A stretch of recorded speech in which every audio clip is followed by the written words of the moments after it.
Good afternoon, good evening, good morning, wherever you are. My name is Emily-Frazier Rath, and I'm the Executive Director of Education Initiatives for the BGHRA. And it is my great pleasure today to have the opportunity to moderate this beautiful panel.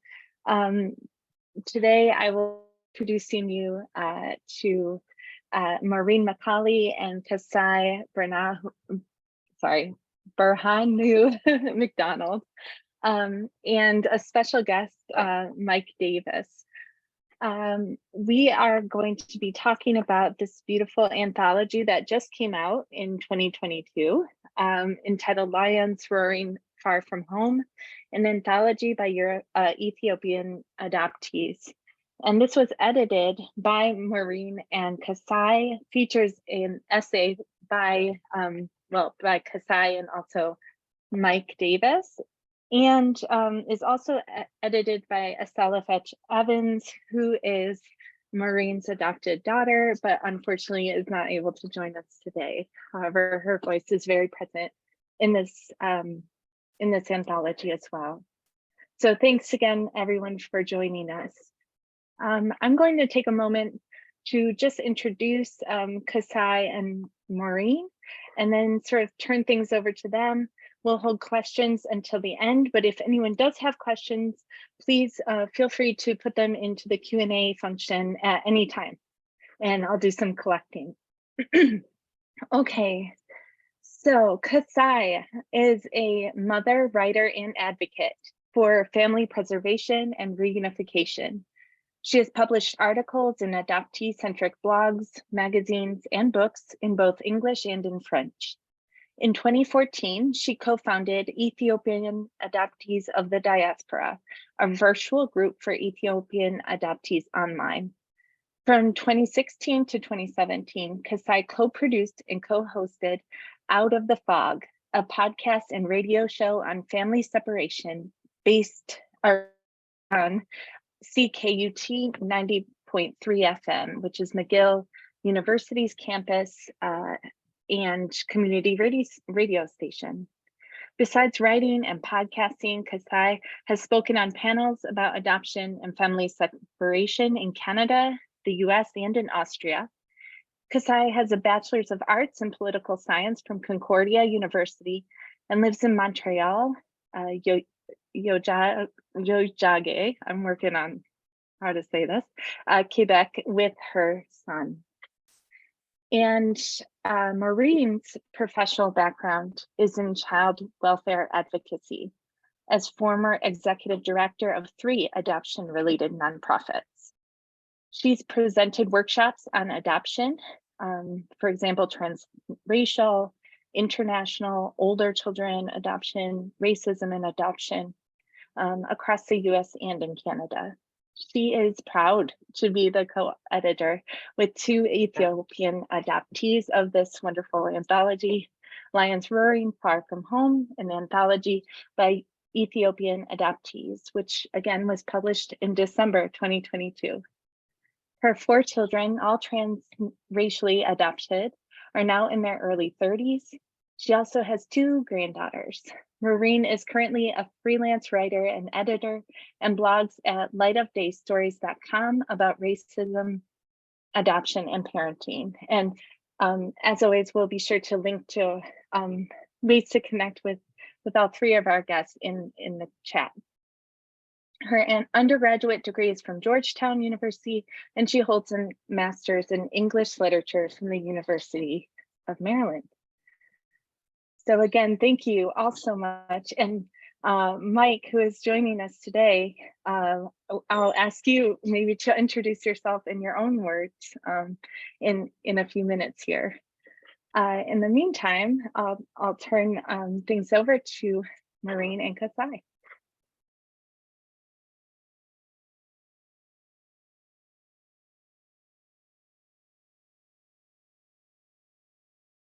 Oh, Marie, you're muted. Yeah, I know. It's like we all do it.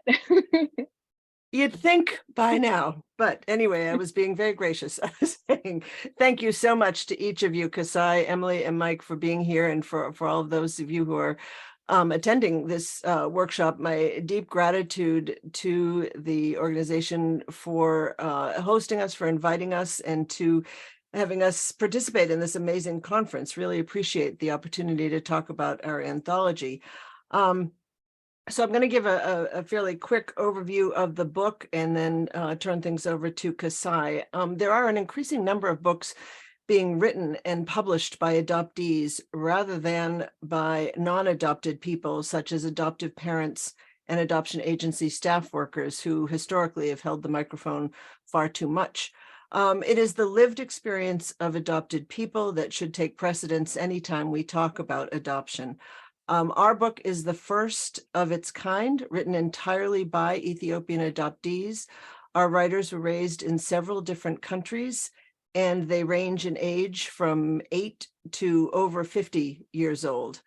Our hope was that the book would feature a range of perspectives on adoption, and each of the 33 writers has brought their own truth to their essay or poem. The range of ages is also critical in understanding adoption, we felt, as perspectives can change over a lifetime.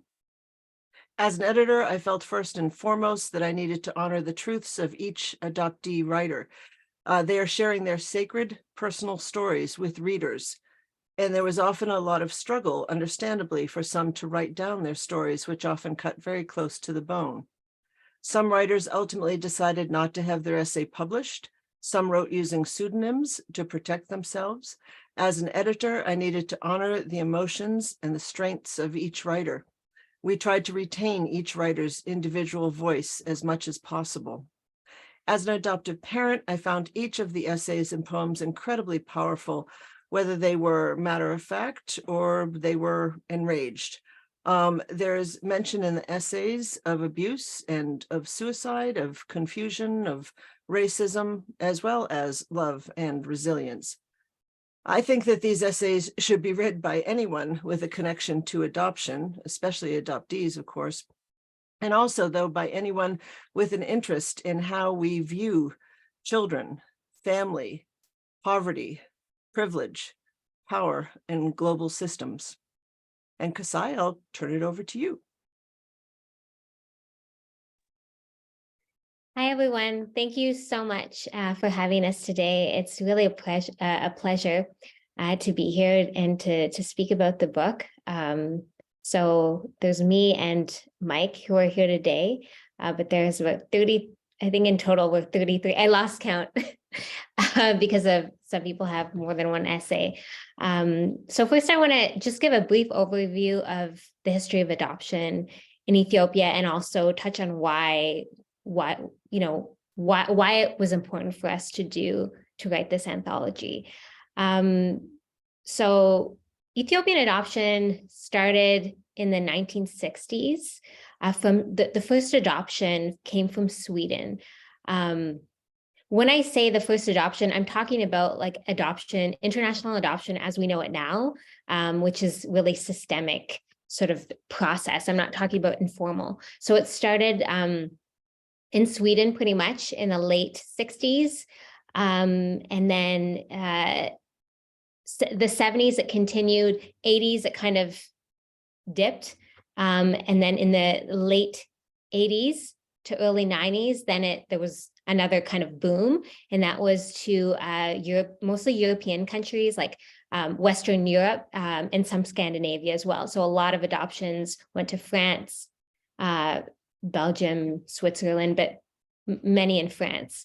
And then the US kind of started more in the 90s, and then there was a huge boom to the US like after 1999, way up to like 2018 when it was banned pretty much. So in total, we have about 32,000 adoptees, Ethiopian adoptees worldwide. That statistic was gathered by an adoption policy expert. His name is sort of went over my head, but it is written on our website. And so this is 32,000 adoptees is adoptees in like 8 countries. So Canada, the US, Italy, Spain, France, I think the Netherlands. I lost track, but it is a sizable population. And I guess the reason why I like to talk about it in waves, which is I came up with that. I would like more formal study about it. But just to give us a picture that Ethiopian adoption is not new at all. It's been happening for a very long time. And I think what is sort of to take away from that is that not much has changed since the 1960s until like when it was banned, which is the same kind of things that are happening, which is a lot of corruption, like harvesting of children, lies, and also like the demand for children had, it just kept increasing. So that's sort of like what kind of made the corruption more intense. But also sort of the same loss of family and connection to the roots. Like these are still things that kind of we see happening, although like in the book, you see like sort of a range of experiences. The severing of the ties is something that is still present, and it has an impact on us adoptees and also our families back home. And so the reason why we wanted to write this anthology is to give voice to these stories. As Maureen mentioned, a lot of the time, adoption is spoken about by people who have power, usually white, middle class, upper class professionals or adoptive parents who are speaking for their children who are now adults. So there's a lot of infantilization that happens all through the lives of adoptees. And that's something that, a lot of us are motivated to stop. Adoptees are now adults. We can talk for ourselves. And I'm really happy to see that happening. And that this book is just hopefully like one step to more discussions about, about adoption, but even going further and talking about the roots of it, and also what we can do to help ourselves, but also our parents, the first parents who've been left behind, who are really still marginalized from the discussion of adoption. And so that's something that we'll probably talk about later on.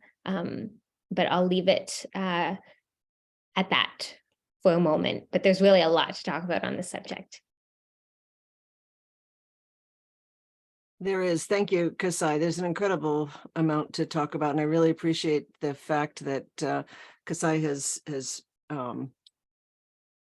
brought in the issue of the first families, the Ethiopian families, which all too often are, as she said, totally marginalized and vulnerable and don't receive any kind of post-adoption services the way that we adoptive families tend to get. And I think many of us would like to see that change. So thank you, Kassaye, for opening that door. And there is always a lot to talk about. I am going to just ever so briefly read one excerpt from the book. And oops, I don't know if you can see it. There's the lion. Read one excerpt from the book, which, as Kassaye said, we have 33 writers, and a few did a couple of essays. So this essay that I'm going to read was written by an adoptee who was raised in Sweden. He writes in this essay about his own daughter, Rebecca, who was 5 years old at the time, and she's an adult now. But when she was 5 years old in Sweden, in Stockholm, she was drawing princesses. And she and her dad had a very profound conversation of sorts. Here I was, 36 years old, drawing with Rebecca. I wanted to say something about her drawing only white princesses. I didn't want to make a big deal about it, but I wanted to hear how she thought and felt. So I said, "Sweetie, that's a really nice princess you've drawn. How come you never draw a black or brown princess with dark hair?" She looked up from the paper, looked me straight in the eye with a skeptical look, and said, "But Daddy, there are no black or brown princesses." My first thought was that I better think fast, and I better come up with something good, because this is really important, and I want to get it right the first time. Of course there are, honey, I responded to her. I tried to look calm and confident. Rebecca looked at me with her eyebrows raised. She didn't say anything, but her expression said it all. Yeah, right, Daddy, sure. You can't fool me. I don't even believe in Santa anymore, so don't you try it. I just didn't know what to say and tried to buy myself some time. So I started by slowly saying, well, for instance, for a moment, my mind went completely blank. I could not think straight. I could not remember seeing, hearing, or reading about one single Black or brown princess. Talking to Rebecca, I suddenly remembered Makeda, the Queen of Sheba, Saba. How could I have not thought of her right away? When I was 25, and he's 36 when this happened, when I was 25, I was obsessed with everything regarding Ethiopia and my adoption. I had read about the Queen of Sheba in the Kebra Nagast. The Kebra Nagast, or the Glory of the Kings, is an Ethiopian national epic written in the 14th century. It tells the story of the emperors of Ethiopia, of how the Queen of Sheba visits King Solomon in Jerusalem, and how their son, Menelik I, brings back the Ark of the Covenant to Ethiopia. I had read about it in the Bible. Kebra Nagast told the story from an Ethiopian perspective. Rebecca's middle name is Saba, named after the Queen of Sheba. Rebecca was thrilled by the story of Makeda. 2 weeks later, Rebecca drew her first Black princess. We put it up over her bed so that she could look at it every evening before she fell asleep. As I say, that is an excerpt, but I think it's a reminder, as Kassaye alluded to, that adoptees grow up, they have children of their own who are also affected by adoption and of the want to connect with their actual heritage, their genuine heritage. So, and with that, what I'd like to do now is pleased to say that we have another writer from the book joining us today from Ethiopia. And I'll go ahead and introduce him a bit, Emily, if that's okay. Okay. I've known Mike Davis for a couple of years now. He is a wonderful person. He is also an international adoptee who has been affected by a United States law that allows people without citizenship, including international adoptees, to be deported. Mike was deported back to Ethiopia in 2005. He turned 60 last November. Many of us in the adoption community have been working hard to bring Mike back home to his family in the United States. And Mike, thank you so much for being willing to share a few thoughts with us today. Go ahead and please tell us a little bit about your story. And I encourage everyone to read his essay in the book. And go on mute. You're on mute too, just like me.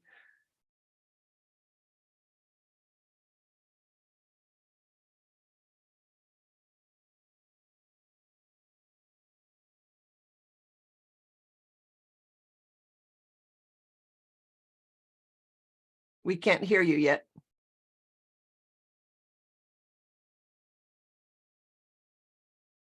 It wouldn't be a webinar without technical difficulties.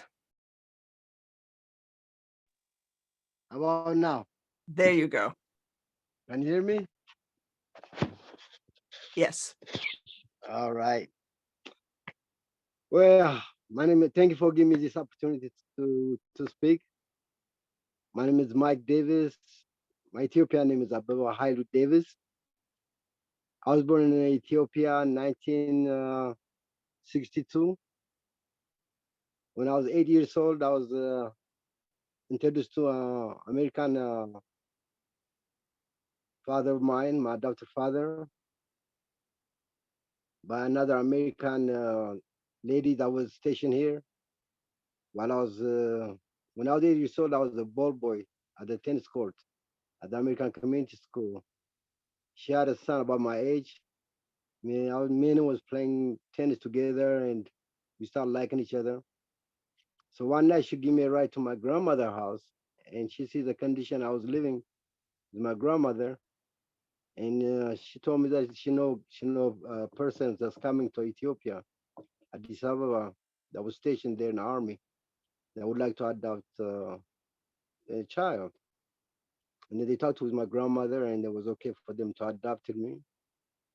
And he was a very good person. He was a really nice person. We stayed in Addis for about 3 years. and he did proper paperwork and everything. While we was here, his mother got sick, and he was called in for emergency back to United States. And then he wanted to introduce me to her before she, before she passed away. So he took a leave, and he took me with him with a temporary visa first time. And I went to they're from North Carolina, and then I went, met her.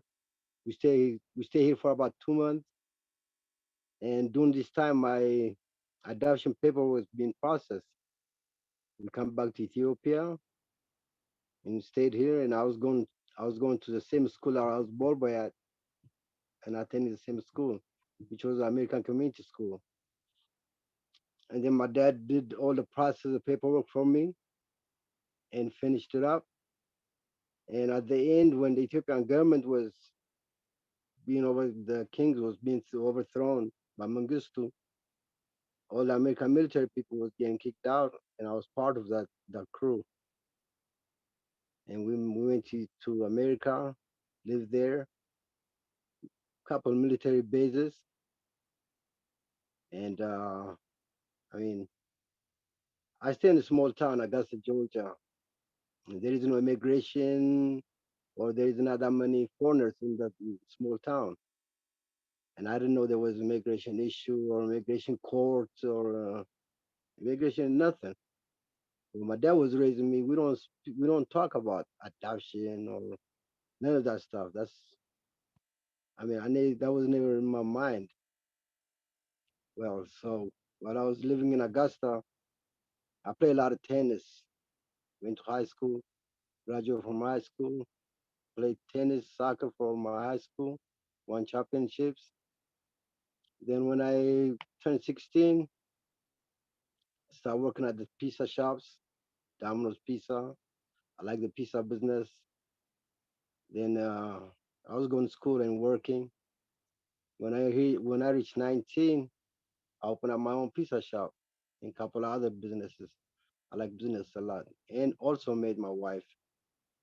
And to make it short, in 1991, 93, I got into a little trouble, and I was sentenced to boot camp for 120 days. During this migration, during this time in court, there was no mention of deportation, none of that stuff. That was never heard of. And this was in 1993, 91, 93. So while I was on probation, my probation officer told me to go see the INS office in Atlanta, Georgia. I went there, like I was told, and they looked at my I file. They can't find my name in the file, so they sent me back home. And a couple of years later, I get a mail saying to appear in court, immigration court. And then I went about 2, 3 times to the immigration court, and at the end, the immigration judge, advised me to get an attorney. During that time, it was very difficult to get an attorney. This was in 1997. And I found one attorney that would take my case. And he took my case and appeared in court with me, told the judge that I was American citizen by adoption, relative citizenship. And the judge ordered another hearing date. On that date, he didn't show up, and my car broke down. I was ordered deported and absentee. And because Just of my to just attorney to didn't show interrupt up, a sec, Mike. I also just wanted to say that this is one of the hardest problems is finding an attorney who knows immigration law, who knows adoption law, who knows what it was like in the 1970s when you were adopted as well. And I wondered if we can kind of, you ended up going back to Ethiopia in 2005, right? And you've lived in Addis since then. And maybe you could say a little bit about kind of efforts going on now. There is legislation in the U.S. Congress, but it's failed so far to get citizenship for all adoptees. So maybe you can just say a couple of things about kind of where you are now and where you would like to be. Oh, right now I'm looking for a pro bono attorney because, like I said, it's they falsified my paperwork. I have 2 visas, and the government using the first visa I went in, which was wrong, and it's an effective of counsels. My attorney didn't show up to court. That was out of my control. So that's what I'm doing, and waiting for the Congress to pass this citizenship bill, which took almost 20 years. And since the Congress situation, U.S. government, I don't think will pass no time soon. So I'm hoping and praying that I will get an attorney that will take up my case. And I have 5 grandkids that I have not met yet. And my kids, when I left them, they was about 5 and 8 years old. Now they're all grown up, and things are rough, especially knowing that it's you have good case and you can win it, but the government just covering up. They don't want to come out and be honest with it. So that's all.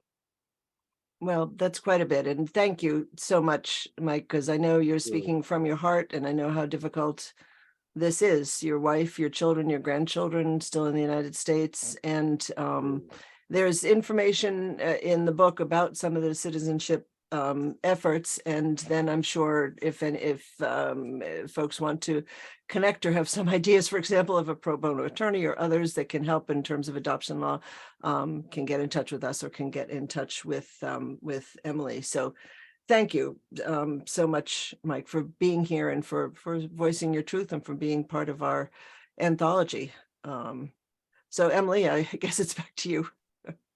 Yes, thank you so much, Mike, for sharing your story in the anthology and for here. And yes, certainly anyone that has any information about an attorney that would be helpful can email me at this address, and I will make that connection for you. And honestly, Mike, your story reminds me so much of some of the similar stories that we hear about people like Roma refugees, for example, who came to Germany in the 1990s, right, during the Balkan Wars. Their children pre-2000 were born in Germany, but were never German citizens. And so there are many cases where people are deported after 25 years of living in Germany to Kosovo, for example, without ever having seen Kosovo or having very little connection there. And so unfortunately, I mean, the fact that we can make that connection is just like so frustrating and tragic. And anyways, thank you again for sharing. One thing I would like to say that it should be against the law. No adoptees, it don't matter what country, what place, they should never be deported. Once you adopt them, they should be treated as their biological children. With my case, they just falsified my paperwork.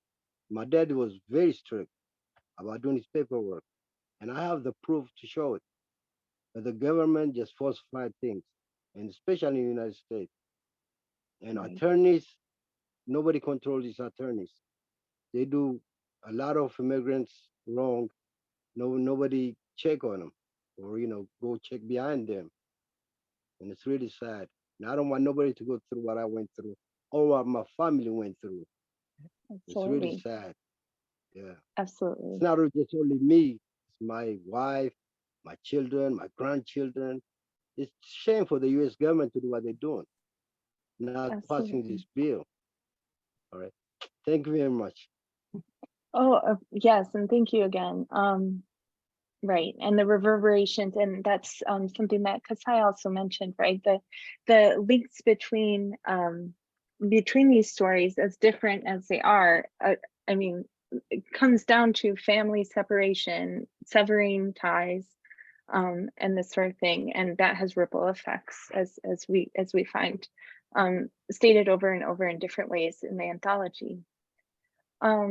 Maureen, I was wondering if we could turn to you for a moment, and if you could talk about your role as editor, and in particular, how you chose, or with whom you chose, the title for the book, and the image for the front cover, which is Yes.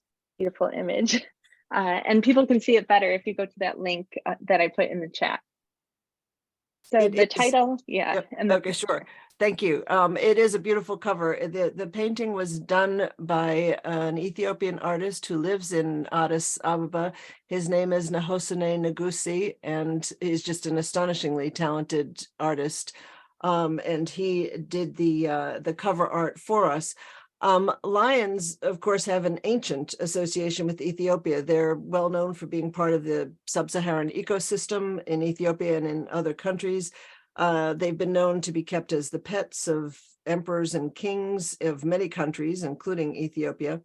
Ethiopia also has its own unique lion, a lion with its own unique DNA, a lion that has a black mane. The black-maned lion was thought to be extinct until several were found in the mountains of Ethiopia in 2016. So there are now efforts to re-establish those particular Ethiopian specific lions. Beyond that, of course, lions are known to have strength and courage. Magnificent animals, not without controversy in Ethiopian history. We thought, though, mostly of the connection of lions and Ethiopia and the notion of lions roaring far from home, still connected to their country, but not in it, and still being powerful, we hoped. So that's kind of the background there. And so did you, I'm sorry, now I've lost my little train of thought. Did you, Kassaye, were you asking Kassaye a question also? Yes?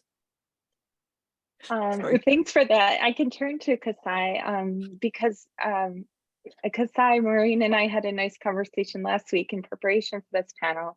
And one thing that stuck out for me in our conversation was the global perspective that we want to highlight with this. So your book really challenges the US-centric adoption narratives by employing this global perspective. So what prompted you to seek out authors from non-North American countries like Sweden, for example, to include in the book, and how did you make these connections with Ethiopian adoptees around the world? Yes, thanks. I just want to say about the book, about the book cover. I mean, Maureen had a lot of creativity there, and of course, the artist sort of made magic, and it's a beautiful image. I do want to highlight the fact that the lion in Ethiopia is a strong symbol of the monarchy in Ethiopia, and the monarchy is, of course, not without controversy. So out of respect for people who have been affected by the monarchy, including some of my ancestors, I just want to highlight that. But I do love the book cover, and I do think that the image does resonate with many Ethiopians and the writers. So I'm happy to have it on the cover. But in response to, yeah, I think for us, I mean, so the idea of the book, it was kind of a collective decision, but Maureen Salvich and I were having conversations about the different adoptees that we're having conversations with back, I don't know, like, was it 7 years ago now or more? I can't keep track. I discovered some online groups with French adoptees, French-speaking adoptees from Europe.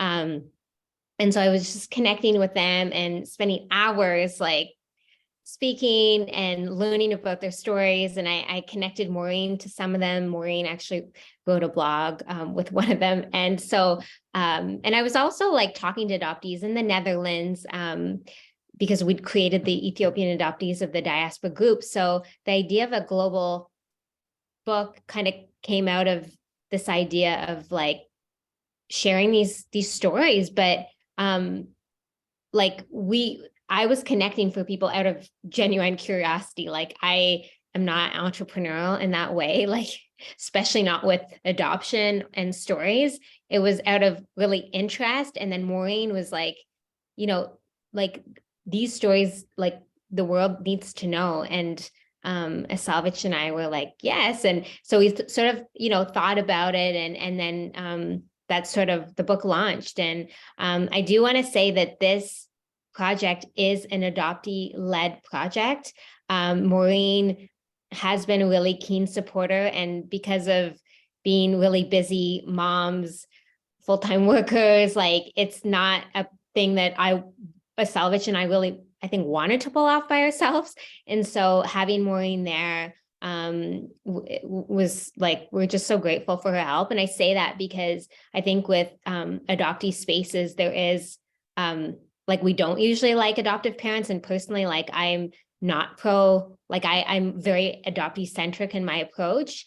But there are exceptions, and Maureen was fabulous to work with. So it was really through like her awesome editing and a Salvage, we all really came together. And it did take a lot of time because we really wanted adoptees to, you know, like it's the writing is in their voice. Like Maureen carefully edited, I edit it, but we really wanted it to be like their stories. And Salvage and I have pretty strong ideas about adoption, how harmful, how it has roots in colonialism and anti-Black racism and everything in between.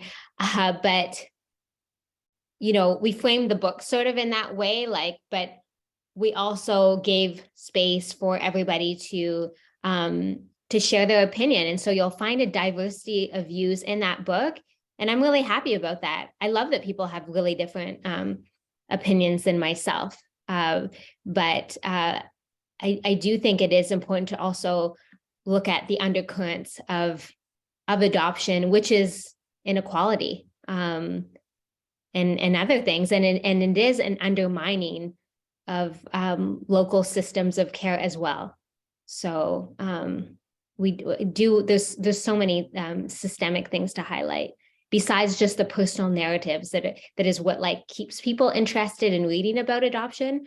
The other side of it is not what people want to hear about, but it's what we need to talk about. And that's really what we need to work on as people, as in communities, as societies. So. Yeah, thank you for that. And I know we also talked about your work. You're really focused on bringing first families' voices into the conversation and raising awareness about sort of the lack of, as you mentioned before, the lack of resources that are there to support these families. Could you speak a little bit to that work that you have going on and how that might have informed what stories you collected and that sort of thing? Yeah, well, I mean, the book project in and of itself, it was really letting adoptees tell their own stories. But within the stories, you do see that the family separation, like live, like, like it's really like the tearing of families is present in so many stories, although the narratives follow adoptees as they leave and when they're in America or France or Sweden, the parent gets left behind. And that is exactly the reality. The parents are left behind. We don't hear about them. There's very little studies on Ethiopian parents, but there have been some, which is great, but we need to hear about them more because that gives us a full understanding of what actually happened. Because the thing is with adoptees, like we get so busy in our lives and we talk about, like going back to Ethiopia, but there's a whole other side of the equation that we don't hear about, which is you know, like parents getting kicked off their land or wars happening, or like there's all like these internal dynamics. There was also like, you know, illnesses. There was, you know, there was HIV AIDS, and like like there's so many internal factors that make it so that families are very vulnerable. And we do not hear about that through the personal narratives at all. There's also the external factors that we hear about, which is, of course, the desire for adoptable, healthy infants. The wealthy white people from the West can actually take easily from the global South. Like there's a lot of different factors. So there's the internal and the external dynamics, and they kind of play off each other. But what really kept the engine going was the demand. And so we don't see that in the stories really that much, because they're focused on the narrative. So I like to talk about more of the external dynamics. It's the stuff that we don't hear about so much. And so I have written about it, and I do like to speak about it whenever I have a chance as well. I hope to do more projects in the future, but at the moment, the goal is to get the book out and hopefully raise money to connect adoptees to Ethiopia. That's really the goal with the book. But stemming from that, personally, I would like to work on projects of reuniting families together, because that's an area that doesn't get enough attention. Absolutely, thank you. And the parallels with the invisibility of the mothers in particular in the stories of Black German adoptees is also, you know, there's some parallels here.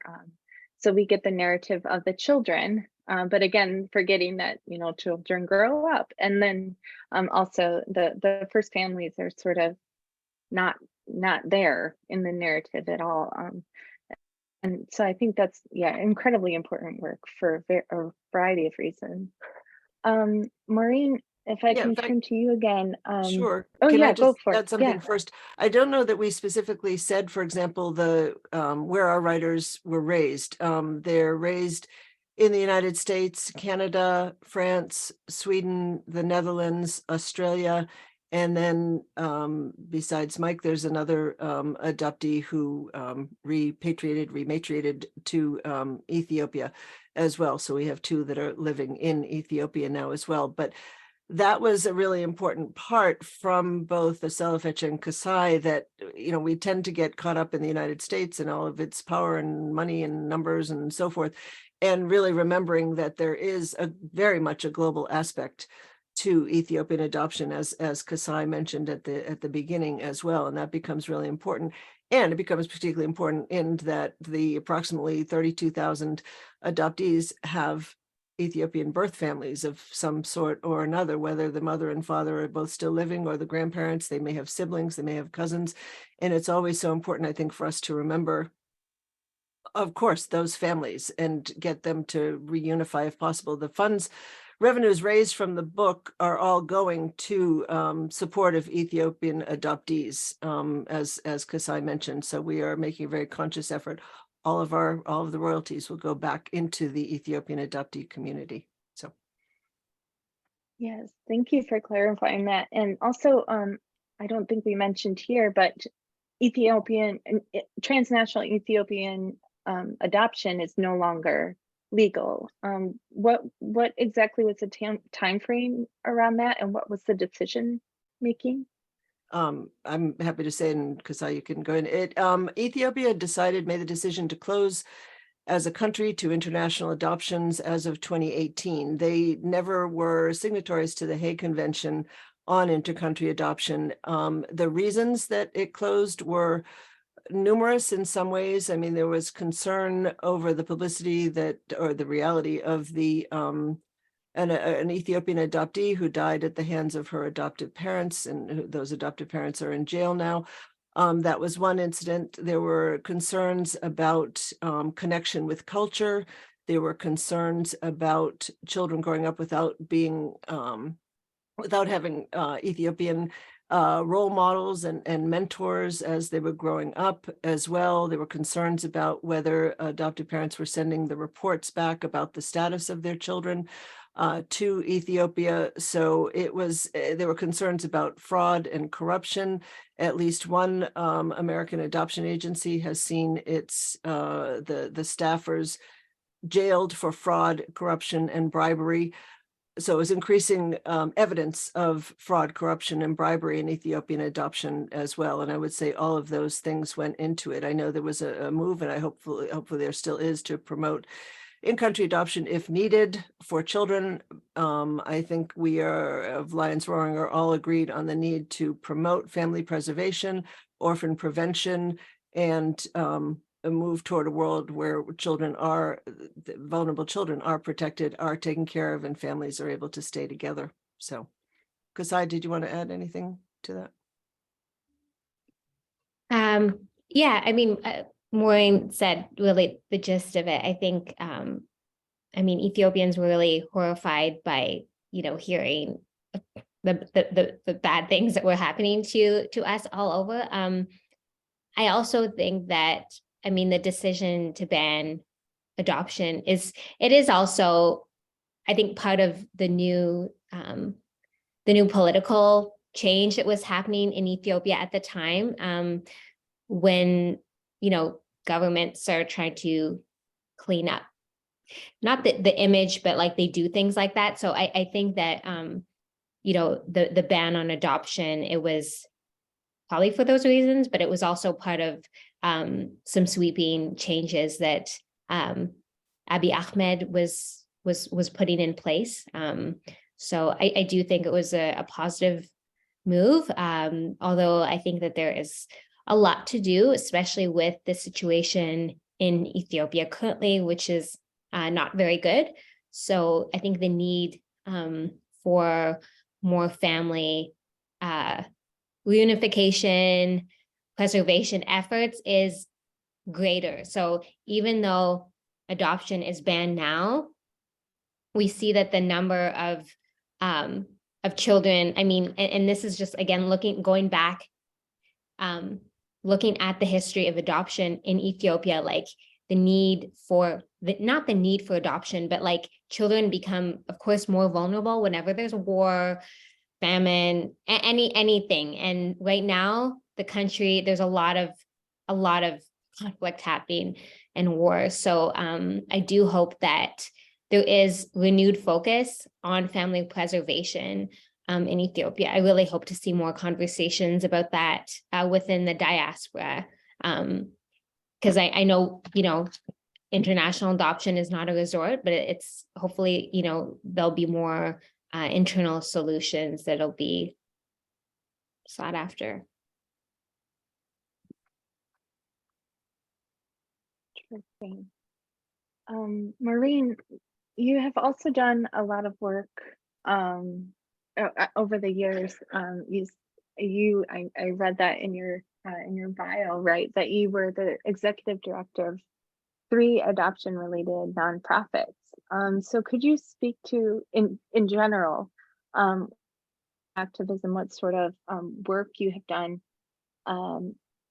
in raising awareness about transnational adoption, and in particular, Ethiopian transnational adoption? Sure. I haven't worked in professional adoption for over 20 years, and I would, close to 25 years now. And I would say that my eyes have certainly opened an awful lot since I initially was working in adoption in the 90s. And I've just, again, I think it's a question of awareness of understanding intent versus impact in adoption, for example, that the impact that adoption has can be harmful. There is trauma affiliated with adoption, the loss of one's culture, the loss of one's family, and so forth, that is a very real part of adoption. There is certainly also, there can be joy and love and wonderful family relationships. There's no question.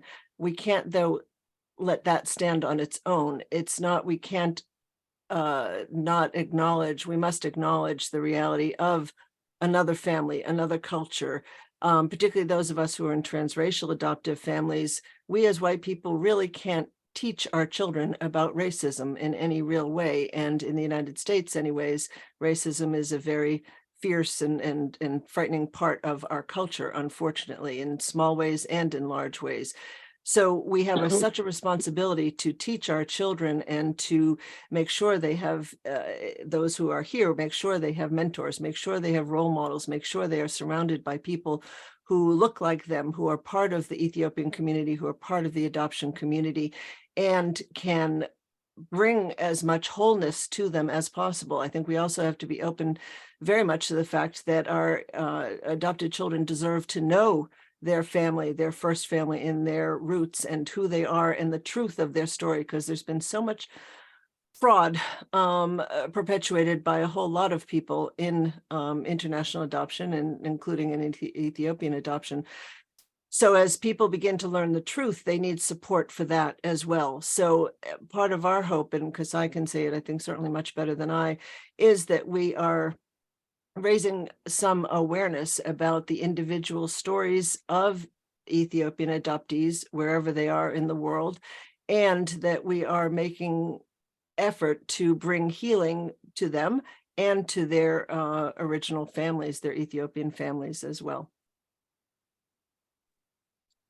Okay, well, I was not supposed to be on this panel, but as it is one that obviously is very close to my heart, I'd like to make a comment and ask you a question, Maureen. You know, we've been in touch for years and years and years, although this is the first time we've come face to face, and we've sort of been on this journey together in making people aware of Black transnational adoption. And I want to thank you from the bottom of my heart for this anthology, particularly because we know that there's been a lot said about Asian, for example, transracial adoption or transnational adoption. A lot has been said about Black transracial domestic adoption. But other than our group, our cohort in America, very, very little has ever been written or discussed about Black transnational, transcultural, and transracial adoption. So I'm really, really grateful for your contribution in that realm. So the question I have for you, now that I've said what I have to say, and then I'll disappear again, is because I know that you've been around and you've been witness to the, I would say, the adoptee revolution, right? All the grown-up adoptees began speaking for themselves. What do you think, or what have you experienced as the difference, not only between the different adoptees, obviously there are different adoptees in every cohort, but about the difference between and among, and perhaps similarities with the cohorts, and why do you think that this is important and different? And the topic of transcultural, transracial, transnational adoption of Black children to America, to Europe, to anywhere, really needs to be addressed. And also in the context, something in particular that is rarely discussed, but I think would be very, very germane in the Ethiopian context, is the relationship between Ethiopian migration and transnational adoption and those communities. So I'm not sure if I've succinct with my question, but perhaps you can respond a little bit to what I've commented. Well, again, Rose, it is such a pleasure to meet you, so to speak. I feel as if I've known you for years and seen your fabulous cooking, among other things, and your baking, and that's been a joy, but also just the work that you're doing with the Black German Heritage and Research Association is incredibly important. And you're right, there have been very different groups and so forth, and we need far more attention to be paid, I believe, to Black transracial adoptees, transnational, transcultural. My two co-editors and of course all of the writers are absolutely the best experts on it. So Kassaye, what would you like to take on with that question? Yeah, well, I mean, one of the reasons why we are also pushing to have this anthology is, as you know, Rosemary, as you mentioned, there has been like the Korean adoptees have been amazing. They've done amazing work, and they've been a great inspiration to Selfish and I, and probably Maureen. This book, Outsiders Within, it's a book that changed my life. So you know, I give a lot of credit for them for their work, especially, you know, like the Korean adoptees who were, again, born in the 50s. I also have friends in that cohort as well. So yeah, there's definitely been, like, they're also a sizable population, as opposed to us Ethiopian adoptees who are younger. There's few of us. So I do also think that, I mean, like, even though there's less of us, I do think that we do tend to be forgotten as Black African adoptees. We're not as visible, or we're invisible, depending on the context. But in terms of like adoptee groups, domestic, we don't really hear so much about Ethiopian adoptees. And I also feel like we're forgotten, or we're like the last people to be called to the table. We're usually not there. And so I think that there's different reasons for that. But this is one of the reasons why I feel like it's so important to have a voice, and to have something written to show. I also want to point out, though, that I think for us as Black African adoptees, the connection to our culture is quite difficult because we don't speak our languages in Ethiopia. So there is that divide. Like, even in the diaspora, you can live in a city with Ethiopians, Eritreans, but because we don't speak the same language and we don't know the culture, it's kind of hard to like integrate with them as well. At the same time, we don't want to be like, we also just adoptees, we don't really want to be like noticed, really, like already being Black in a white family. That's enough. So we just want to be with other Black people. We want to be with Ethiopians. We don't want to stand out, which is also one of the reasons why we probably don't see a lot of Ethiopian adoptees being active in adoptee groups. Like, we just want to be Black, like we just want to be African. We don't want to stand out anymore. So that's something else. I'm not sure if there was something else that I should add. I'd like to also thank you because, well, and of course, I know your experience, but I think that I'm looking at generational impacts of transnational adoption and how the laws have changed, and not only how the laws have changed, but how the services and the ways of thinking about what is in the best interest of the child have changed. In other words, in your generation, even though it's not always possible, it's still considered important to attempt to keep some connection to your home country, right? And culture. I mean, you're doing this work. In our generation, at that time, it was thought to be best in our interest, not only because of context, but the way of thinking, that we be denied access to records, culture. So it's very different. However, in the end, we're all families, generation after generation, that have been torn apart. So I think that what resonates with me in your book that illuminates the importance of rekinning, is what I call it, not only reuniting, but of recouping some of the loss from adoption. We talk about reculturation. It's very difficult to go back and learn language, but there's is there something that you can recover even when you don't reunite with your families? Or do you recover that even in just the adoptee space? Yes, sorry. Yeah, that's a great question. I do want to say, like, although there's been different generations of adoptees, and now open adoptions is something that that we talk about a little more. There's still resistance to parents of Ethiopian children connecting them with their culture and with their families. That's very common, especially in Europe. And even in the US, because I get messages from parents in Ethiopia writing me and asking me, about their niece and nephew and the families not wanting to make contact. So it is something that happens. It's quite common.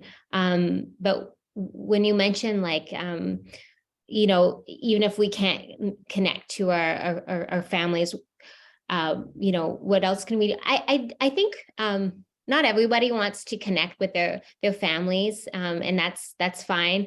But I think, traveling to Ethiopia or just eating Ethiopian food, I think these are small ways of sort of like maybe reclaiming identity in some small ways. It really depends on the person, but I think there's like small things that people can do, even if it's just, befriending people that look like you. Like it doesn't have to be this thing of like, oh, I'm going to Ethiopia, I'm going to find my family, everybody look like that's, even when that does happen, it's really complicated, and it's not like Disney movie, it's really not, or maybe not Disney, but it's very complicated. So the way that I see it is just doing small things to make yourself feel whole, to make to make yourself feel like, okay, maybe I don't have this, but this is what I have. And I think that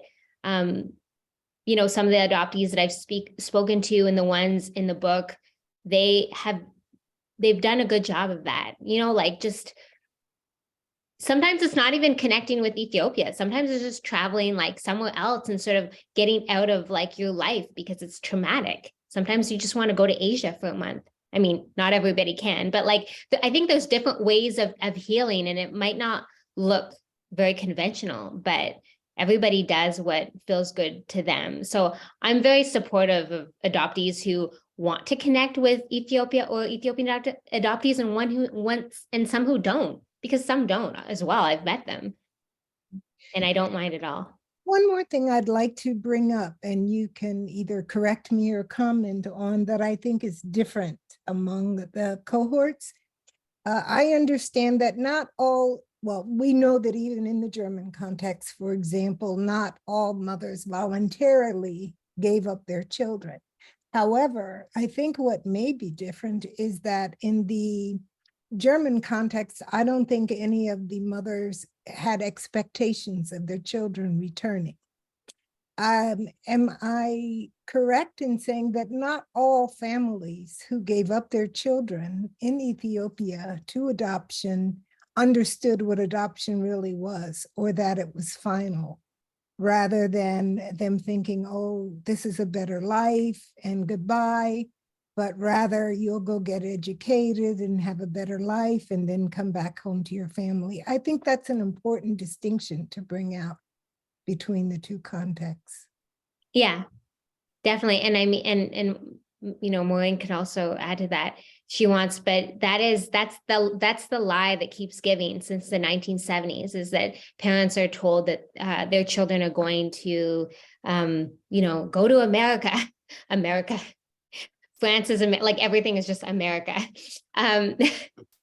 And, they're going to get a good education, and they're going to come back and take care of them. Or that's something that they're told. They've been told, lied to for years. And I mean, the families who do tend to be in this situation they're not, wealthy people that are very educated, right? I mean, I always say this, like, wealthy people don't give their kids up for adoption. because they have resources, and that's what it really comes down to. It's a question of resources, really. I mean, so yeah, to your point, a lot of the time, like it is just it's desperation. I mean, people call it love, but it's not love. It's just like they feel like they don't have another choice. And sometimes what happens is that they'll be in a difficult situation, maybe not having work, and then they'll leave the child with a family member, and the family member will have run out of money or food, and then they'll put the child in an orphanage temporarily for maybe a few weeks or a few months, just until they get on their feet, and the orphanage gives the child up to adoption.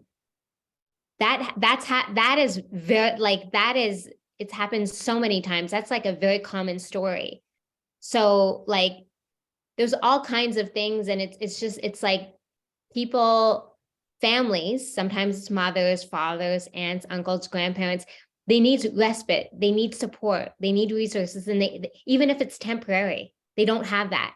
And so they just have to make a decision. Sometimes they migrate from, a lot of the times too, they migrate from the cities, you know, like for work or whatever. And so there's so many like different stories, but the similarity is it's always that they really lack resources. They lack that support.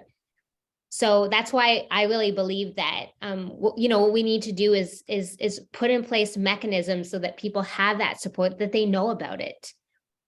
You know, like, and it shouldn't, like, you shouldn't have to be able to read to get support for your child. Like, it shouldn't be like a class-based system. Like, no. So these are things that, you know, I would like, you know, to see change. I don't know what's happening in Ethiopia at the moment, but I would like to see more of that sort of support. I do think it does exist. It's just, again, it's a question of access a lot of the time. Well, I'm going to disappear as you all close, but I just want to personally thank you. Thank you so much again. And I hope that we can collaborate further, because obviously we share interest and advocacy for adoptees. But I'd also like to make sure that you and also our audience are aware that tomorrow morning, one of our keynotes is an Italian Ethiopian singer who's going to perform for us.